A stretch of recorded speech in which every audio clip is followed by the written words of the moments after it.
You might be very familiar with the saying, first impressions matter, but do they, scientifically?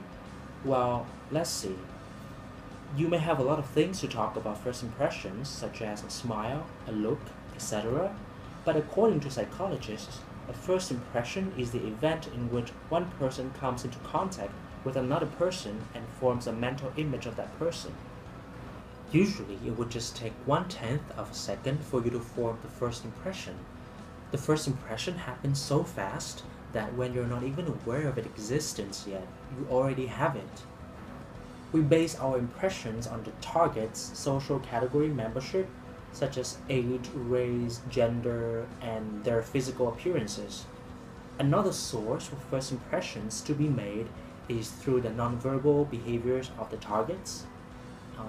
Now, be honest, have you ever had a crush on someone just because of a smile?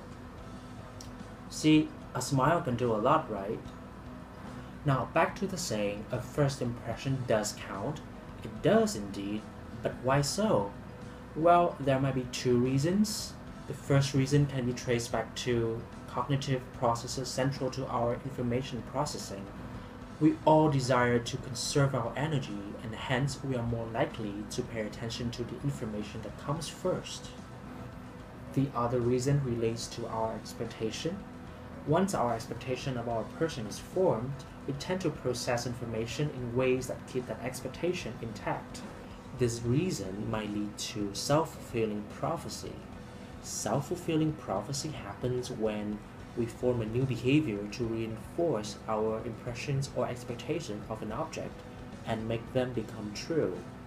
Another consequence of first impressions is the halo effect.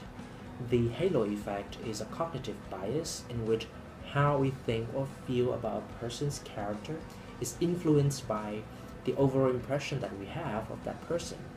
For example, when you fall for someone's cute smile, you have good impressions about that person, and hence you are more likely to think of the person as nice, smart, funny, or whatever you want.